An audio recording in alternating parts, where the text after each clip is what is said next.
다윗의 용사들에 대해서 말씀하고 있습니다.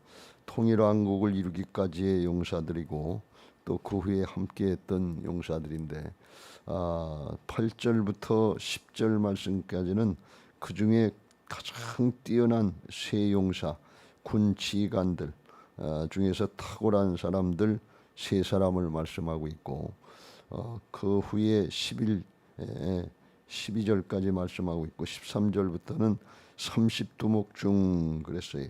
30명의 용사들 중에서 그 중에 또 탁월한 세 사람, 맨 처음에 세 사람 외에 30명의 용사들 중에서 탁월했던 세 사람이 어떤 사람인가 하는 것을 말씀하고 있고 그 후에 이제 30명의 용사들에 대해서 끝절까지 계속해서 말씀하고 있는 것을 볼 수가 있습니다. 하나님이 다윗을 이스라엘의 왕으로 세워주시고 하나님의 나라를 확장시키고 이스라엘을 맡겨주시고 사명을 주셨기 때문에 우리가 22장 40절에서 본 것처럼 감당할 수 있는 능력을 주셨다 그랬어요. 전쟁하고 이길 수 있도록 이는 주께서 내게 전쟁하게 하려고 능력으로 내게 띠띠우사 일어나 나를 치는 자를 내게 굴복하게 하셨으며, 그래서 사명을 주실 때는 하나님께서 감당할 수 있는 능력도 주시는 것을 믿으시기 바랍니다.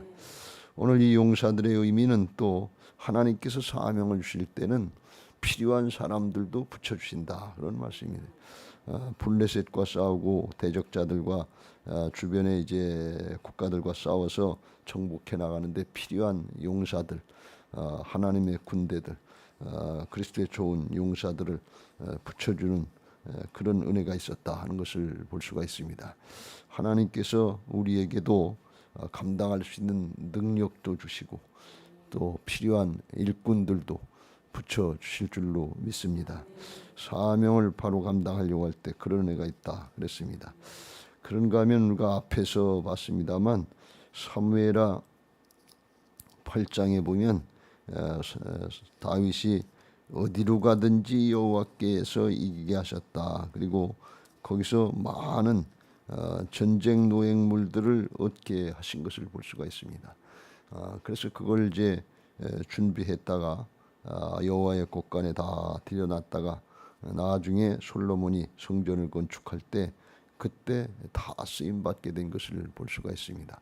그러니까 하나님 앞에 주신 사명 감당하려고 할 때 하나님이 맡겨주신 일을 하려고 할 때 이와 같이 능력도 주시고 필요한 사람들도 붙여주시고 그리고 또 필요한 물질들도 붙여주시는 그런 은혜가 있었던 것을 볼 수가 있습니다. 왜요? 하나님의 일이기 때문에 하나님이 일하셨다 그런 말씀입니다. 우리에게도 내게 주신 사명이 뭔가 하는 것을 잘 깨닫고 이를 위해서 힘쓰고 했을 때 하나님께서 이와 같이 필요한 것들을 붙여주시고 하나님의 역사에 쓰임받게 하실 줄로 믿습니다. 할렐루야. 근데 여기 맨 처음에 이제 쓰임받은 탁월한 세 사람의 용사들에 대해서 말씀하고 있는데 첫 번째 사람은 요셉 바세벳이라 8절에 그랬는데 이 사람은 3명 중에 또 두목이다, 으뜸이다 그랬어요. 단번에 800명을 쳐 죽일 정도로 그렇게 용맹했다. 이건 용맹에서만이 아니라 능력도 주셨다 하는 말씀인데 하나님께서 어떻게 능력을 주셨는가에 대해서 자세히 말씀 안 하셨습니다만 나중에 역대상의 12장에 18절에 30명의 용사 중에 하나였던 아마세를 말씀할 때 그때 성령이 30명의 우두머리 아마세를 감싸시니 그랬어요. 성령께서 함께 하셨다 하는 것을 말씀하고 있어요. 그러니까 하나님이 함께 하실 때 육체적으로나 정신적으로나 영적으로나 하나님이 능력으로 붙잡아 주시는 것을 믿으시기 바랍니다. 사람의 능력이 아니라 하나님의 능력으로 붙잡아 주셨으니까 단번에 800명이니까 이게 한 번에 그랬다는 거예요. 뭐 여러 번 평생 싸워서 800명을 물리친 것이 아니고 한 번에 그만큼 물리쳤다는 거니까 얼마나 대단한 역사냐 말이죠. 하나님이 이루셨다 하는 것을 말씀하고 있고 두 번째 사람은 엘르아살이다 그러는데 이 사람은 어땠는가 하면 여기 9절 끝에 거기에 모임에 블레셋이 쳐들어오니까 이스라엘 백성들이 싸워보지도 않고 겁나서 물러간지라 도망갔다 그런 말씀. 그때 세 용사는 물러가지 않고 싸움을 도두었다. 싸움할 수 있도록 자꾸 용기를 불어넣고 싸우자면서 하나님이 함께 하신다 하면서 그러면서 용기를 불어넣었단 말이지. 근데 그는 어느 정도까지 싸우는가 하면 손이 피곤하여 10절에 보면 그의 손이 칼에 붙기까지 사람을 치니라 그랬어요.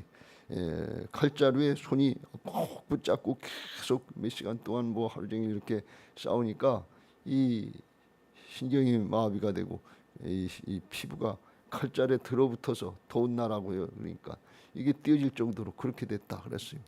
지난번에 오송 지하 자동차 거기 사고 났을 때 어떤 젊은 사람이 피했는데 그 위에 그 전기줄인가 뭐 이렇게 붙잡고 몇 시간 동안 버티고 이렇게 나오는데 나중에 보니까 사람도 구원해주고 그랬다 그러는데 여기가 다 까졌던 걸 볼 수가 있어요. 그러니까 이거 아픈 생각은 못 하는 거예요. 그 신경이 안 쓰여지는 거죠. 그래서 사람이 죽게 생겼으니까. 이 용사도 계속해서 블레셋 군사들하고 싸우니까 이거 달라붙은 줄 모르는 나중에 이 손을 띄려고 보니까 아유 이게 딱 달라붙었네. 그랬같이 그런 정도다 지치지도 않도록 하나님께서 힘을 공급해 주셨다. 그러니까 그날에 여호와께서 크게 이기하셨으므로 백성들은 돌아가 그의 뒤를 따라가며 노력할 뿐이었더라.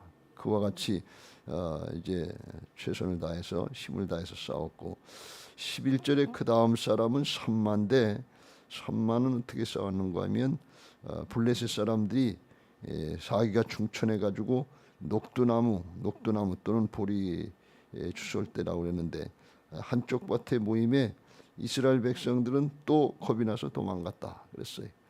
그러는데 그는 그 밭 가운데 이제 길이 이렇게 나 있는데 거기 블레셋 사람들이 이제 농사진 거 이런 거 약탈하러 올라왔던 모양인데 그걸 막아서서 블레셋은 수십만이 쳐들어오는데 다른 사람들은 도망가고 자기는 거기 막아서서 블레셋 사람들을 쳤다 그랬어요.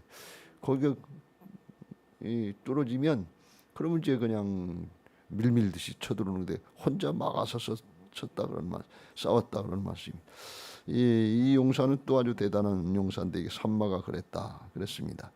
무너진 데를 막아서서 한단 말이죠. 우리의 신앙에 있어서 용사들이 그리스도의 좋은 군사들은 이런 모습도 있어야 될 줄로 믿습니다. 무너진 데가 어디냐 말이죠. 거기를 막아설 수 있는 그런 용기가 있어야 되고 희생정신이 있어야 된다. 뭐가 잘못됐다, 누가 잘못됐다, 이런 얘기하는 거는 쉬워요. 근데 그걸 막아서서 감당하는 거, 이건 쉽지 않다 말이지. 그 막아서서 이게 아주 좋은 표현이에요. 막아서서 할 수 있는 그런 믿음들이 있게 되시길 주의 이름으로 축원합니다. 에스겔서 22장의 30절 31절에 하나님께서 에스겔 선지자에게 그걸 말씀합니다.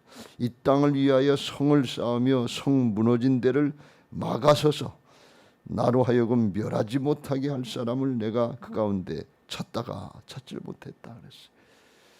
그래서 하나님의 진노에 불길이 내리고 이스라엘이 이제 포로로 붙잡혀가고 그런 일이 있는데 성이 무너졌다. 무너진 데를 막아서서 중부하고 막아서서 대신 싸우고 막아서서 감당해낼 사람인데 사실 근데 혼자 어떻게 막아설 수 있겠어요? 혼자 무슨 재주가 있어서 그걸 다 감당하겠어요? 이 막아서서 하는 사람은 어떤 사람이 주께서 함께 하시는 것을 믿는 게 우리가 800명이다 수백 명이다 이거 어떻게 감당해서 막아설 수 있겠어요? 주께서 함께 하시는 걸 믿고 그런 사람만 중보하면서 하나님께 맡기는 거예요. 막아서서 중보하고 막아서서 도와주고 살펴주고 세워주고 어저께 양육하고 하는 그런 역사들을 감당할 수 있는 그런 은혜들이 있게 되시길 주의 이름으로 축원합니다. 우리가 뭐 800명씩 수백 명씩 다 한꺼번에 감당하고 물리치고 뭐 이렇게 할 수 있는 그런 재주나 능력 우리에게 허락하시지 않았는데 이건 하나님이 하나님의 때를 따라서 특별하게 허락하신 것이고 우리는 우리 사정 형편에 맞게 감당할 수 있도록 내 사명 감당할 수 있도록 하나님께서 그와 같이 능력도 주시고 필요하면 일꾼도 채워주시고 필요하면 물질도 채워주실 줄로 믿습니다. 그러니까 내 있는 그 자리에서 막아서는 거예요. 뭐 800명씩 수백 명씩 뭐 이렇게 막아설 수 있으면 더 좋지만 뭐 욕심대로 되는 건 아니고 하나님이 우리 각자의 주신 사명, 직분, 현실, 사실, 현상 여기서 막아서는 거예요. 내 가족을 막아서서 한 사람 한 사람 세워주든지 구원하든지 하는 거 이거 우리에게 맡겨주신 거예요. 이 우연히 어쩌다 된 게 아니고 내게 주신 사명이고 내게 주신 직분이고 그렇단 말이죠. 그러니까 그거 막아서서 하려고 그러면 안 될 것 같은데 하나님이 되게 하신다 그런 말씀. 오늘 그 역사를 말씀하는 거예요. 여기서 놀라운 것은 또 뭘 말씀하고 있는가 하면 이들이 이렇게 십자가 정신 가지고 막아서서 죽기를 각오하고 여기 13절부터 보면 이제 다윗이 목이 마르다 그러니까 베들레헴까지 가가지고 적진을 뚫고 가서 물을 길어왔던 베들레헴의 우물물을 길어왔던 세 용사가 있었는데 이 사람들도 목숨 걸고 했단 말이지. 근데 목숨 걸고 한 거 그게 중요한데 성경은 그것만 얘기하지 않고 하나님께서 함께 하셨다는 거예요. 여기 그래서 10절에 그날에 여호와께서 크게 이기게 하셨으므로 백성들은 돌아와서 그를 뒤따라가며 노력할 뿐이었다. 이 엘르아살이 칼이 손에 붙을 정도로 그렇게 힘을 써서 싸웠는데 그래서 이겼다. 그렇게 얘기하지 않고 여호와께서 이제 크게 이기게 하셨다. 그랬어요. 엘르아살이 힘써서 싸워서 승리할 수 있는데 몇 사람 죽일 수 있는데 크게 이기게 하시는 거, 온전히 이기게 하시는 거, 이건 하나님께서 함께 하셨다 그런 말씀이. 하나님이 함께 하실 때 이런 일이 일어난다 그런 말씀이. 또 12절에도 선마가 이제 막아서서 싸울 때 그때 여호와께서 큰 구원을 이루시니라 그랬어요. 하나님이 크게 이기게 하셨다. 큰 구원을 이루셨다. 또는 온전히 이기게 하셨다. 이거 하나님이 하신다 말. 근데 언제 하느냐? 목숨 걸고 싸우려고 할 때, 힘써서 자기 최선을 다하고 헌신하고 희생하려고 할 때, 그때 하나님이 함께 하시는 것이지. 그때 하나님이 크게 역사하시는 것이지. 가만히 있고 해주시면 이루어주시면 하겠습니다. 하나님 그렇게 역사하시지 않는다. 왜 그러신다고 그랬죠? 하나님이 왜 미리미리 빨리빨리 여호와 이레로 앞장서서 나가시면서 해주시지. 죽게 생길 정도로 다 그냥 그렇게까지 해놓고 맨 나중에 그렇게 하시냐. 왜 그래? 뒤따라오시는 하나님이 있다고 그랬어요. 뒤따라오시는 하나님이 계신데 그 하나님은 왜 그런가 하면 믿음의 사람을 만들어 주시려고 그러는 거예요. 미리미리 다 해주면 좋을 것 같은데 그렇게 가지고 믿음이 큰 사람이 안 나와요. 큰 용사가 안 나와요. 자기 죽을 힘을 다해서 목숨 걸고 다윗 왕을 위해서 하나님 나라 역사를 위해서 주군을 위해서 내 목숨은 내 것이 아니고 주님의 것입니다. 다윗 왕 당신의 것입니다. 주군이니까 주인이다 말이죠. 하나님의 것입니다. 이런 정신 가지고 이 십자가 정신 가지고 예수님이 그 정신 아니에요. 온 세상 죄를 다 지시고 골고다로 향해서 온 세상 죄를 다 막아서서 십자가 지시고 죽기까지 순종하시니까 하나님이 부활하게 하시더라 말이지. 이게 십자가 부활의 복음의 정신인 것을 믿으시기 바랍니다. 복음의 정신이 예수 그리스도의 정신인 것을 믿으시기 바랍니다. 이걸 하려고 그럴 때 성령께서 함께 하신다 말이에요. 예수님 육신으로만 하신 것이 아니라 그 사명 복음의 역사를 감당할 때 성부 성자 성령 삼위일체 하나님이 함께 하셨다고 그랬어요.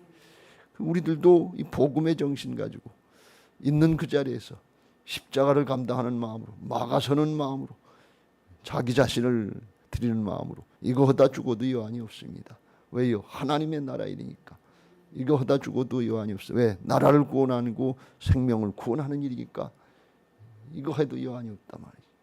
그래서 막아서서 십자가 정신을 가지고 헌신하고 희생하려고 할 때 하나님이 그를 받으셔서 조그만 구원, 조그만 승리가 아니라 하나님이 일하신 거, 하나님이 함께 하시는 역사를 나타내시기 위해서 큰 구원, 큰 승리를 이루게 하실 줄로 믿습니다. 할렐루야. 그때 하나님이 승리케 하시고 필요한 것들 다 붙여주시고 함께 하실 줄로 믿습니다.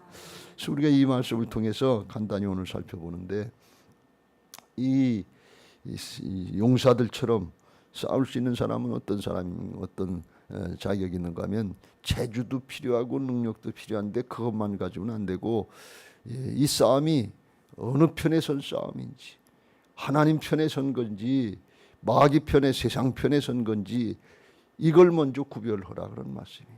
그래야 하나님이 함께 하시지요. 이들이 용사였지만 하나님이 함께 하셔서 큰 승리를 했단 말이죠. 누구 편에 서서? 다윗 편에 섰으니까. 다윗 편이 누구 편에 섰으니까? 하나님이 주신 사명 가지고 하나님의 편에 선 사람에 서니까 하나님이 그를 통해서 일하시고 하나님의 군대로, 그리스도의 좋은 군사들로 쓰임받게 하시는 줄로 믿습니다. 그러니까 우리가 재주도 있고 능력도 있고 열심히도 해야 되는데, 먼저든 언제든지 중요한 건 첫 단추를 잘 깨야 돼. 방향을 잘 잡아야 돼. 다윗이 그런 고백을 한 적이 있는데, 여호와는 내 편이시라 그러는데 하나님을 강제로 내 편을 끌어들이는 게 아니라 내가 하나님 편에 섰다 그런 말씀. 여호와는 나의 목자시다 말이지. 그런 정신 가지고 하나님 편에 서려고 그리고 십자가를 감당하는 마음으로다가 사명 감당하려고 할 때 이게 하나님의 일이잖아요. 하나님 편에 선다는 게 중요한 게 그 여호와의 일이고, 여호와의 싸움, 하나님의 싸움을 싸우니까 하나님께서 임마누엘로 함께하여 주시고 하나님의 의로 쓰임받게 하실 줄로 믿습니다. 그때 하나님의 역사가 나타나게 될 줄로 믿습니다. 그래서 우리가 이 말씀을 보면서 하나님의 큰 용사들, 그리스도의 좋은 군사들이 되기 위해서 하나님 편에 서시고 하나님의 역사를 위해서 헌신하고 순종하시길 주의 이름으로 축원합니다. 그런데 조금만 하다 말고 내 능력이나 내 재주나 내 가진 것이나 요 정도로 하려고 그러면 하나님의 구원을 볼 수가 없단 말이에요. 하나님이 조금 함께 하시는, 근데 그렇고 나면 자기 한계, 자기 능력 안에서 하는 거니까 나중에 잘못 생각하기 쉬워요. 뭘 잘못 생각해? 내가 열심히 하고 내가 노력해서 이렇게 됐지, 자기의 의로 삼기 쉽단 말이죠. 근데 이건 하나님의 큰 구원, 하나님의 큰 싸움에서 이기하시는 역사. 이건 하나님이 아니시면 이렇게, 하나님이 아니시면 어떻게 혼자 800명을 싸우고 수백 명을 싸워서 이길 수 있겠냐. 그건 하나님이 감동하시고 용기도 주시고 능력도 주시고 하나님이 끝까지 지치지 않도록 임마누엘로 함께 하신 역사를 나타내게 하기 위해서인데, 그러려면 우리 자신들이 자기를 부인하고 정말 목숨 거는 심정으로 최선을 다하려고 할 때, 끝까지 행하려고 할 때, 그때 하나님이 도우시는 은혜가 있을 줄로 믿습니다. 또 하나 중요한 건 우리가 하나님의 편에 서고 하나님의 주신 사명을 감당하려고 한다면 늘 강조합니다만 믿음으로 하시길 주의 이름으로 축원합니다. 다윗처럼 하나님이 내 편에 서신 걸 믿고 내가 하나님 편에 서려고 하는 걸 믿고 순간순간 하나님께 어떻게 할까요? 여쭙고 하나님이 말씀하시면 말씀을 따라 순종하는데 어떻게 하느냐? 믿음으로 하는데 어떤 믿음? 침노하는 신앙을 하는 거예요. 적극적인 신앙을 하는 거예요. 왜요? 하나님의 군대니까. 신약으로 이야기하면 그리스도의 좋은 군사들이니까. 또 더 신약적으로 얘기하면 하나님의 자녀들이니까. 하나님의 자녀들로 거듭났잖아요. 그러니까 하나님의 나라의 일을 할 수 있는 하나님의 그리스도의 좋은 군사들이고, 더 나가서 하나님의 자녀들이니까 하나님의 자녀들은 하나님 나라의 상속자들이에요. 하나님의 가업을 이을 자들이에요. 하나님 나라의 구원의 역사, 생명의 역사를 이어갈 자들이기 때문에 구원의 역사, 생명의 역사 전도하고 세우고 또 이걸 이끌어 나가려고 하면 하나님의 일을 하는 거다. 이건 뭐 될까 말까 하려고 하는 그런 생각으로 나를 의지해서 하는 것이 아니라 지극히 큰 능력은 나한테 있지 않고 내 안에 오신 보배로운 주님께 있다고 하는 것을 믿고 하나님의 자녀들답게 적극적으로 침노하는 신앙을 하시길 주의 이름으로 축원합니다. 이게 하나님의 자녀들의 권세예요. 왜? 하나님의 자녀니까 하나님께서, 아버지 되신 하나님께서 함께 하신단 말이지. 하나님의 일을 가업으로 물려받은 자들이니까 하나님의 싸움을 싸우는 거란 말이지. 그러니까 하나님께서 함께 하셔서 그와 같이 놔주지 않고 임마누엘로 함께 하시고 떠나지도 아니하시고 버리지도 아니하시고 함께 하셔서 그리스도의 좋은 군사들로, 여기 탁월한 하나님의 나라의 다윗의 용사들처럼 그렇게 쓰임 받게 하실 줄로 믿습니다. 내가 주인 되면 안 되지만 내 안에 예수님이 오셔서 주인 되신 걸 믿고 나는 죽고 오직 내 안에 그리스도께서 하신 걸 믿고 부활신앙으로 새 생명으로 약속의 말씀 붙잡고 믿음으로 나가면서 날마다 나를 쳐서 복종시키면서 순종할 때 하나님이 이렇게 있어야 될 것들, 필요한 것들을 채워주시면서 하나님 나라의 역사에 아름답고 귀하게 쓰임받게 하실 줄로 믿습니다. 그런 은혜들이 가정에서도 나타나고 목장에서도 나타나고 다음 세대들에게 나타나고 이 세대를 감당할 수 있는 하나님의 사람들 되시길 주의 이름으로 축원합니다. 우리가 어차피 한 번 왔다 한 번 살고 하는 일생이에요. 우리가 지나고 보면 벌써 많이 그냥 하다가 지나간 것 같은 그렇게 인생을 잊어버린 거예요. 남은 생에 우리가 약속의 말씀 붙잡고 하나님의 나라의 진리의 뜻을 붙잡고 믿음으로 순종한데 정말 하나님의 주권을 인정하고 따르는 부활신앙으로 하나님의 자녀답게 그리스도의 좋은 군사들답게 순종하시고 하나님이 쓰시고자 하시는 대로 쓰임받을 수 있는 복된 신앙들 되시기를 주님의 이름으로 축원합니다. 십자가를 감당하려고 하면 주께서 부활의 능력으로 임마누엘로 함께 하실 줄로 믿습니다. 이제 우리가 그런 신앙하고 그런 믿음의 사람들 그리스도의 좋은 군사들 되게